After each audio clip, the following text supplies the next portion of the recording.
Kasadonyo, kembali lagi bersama kita Seven Official. Selamat datang di wisata Puncak Barangan, terletak di Ladang Padi, Nagari Surian, Kecamatan Pantai Cermin, Kabupaten Solok.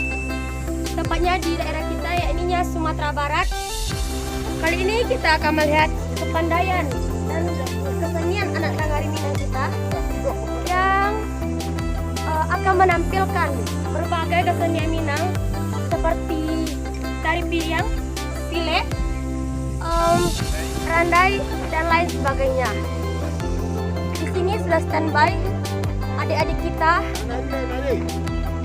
dari Ladang Padi Saiyo, dari Sanggar Tari Tradisional Ladang Padi Saiyo, yang akan menampilkan kesenian yang telah mereka pelajari selama beberapa waktu yang lalu ini.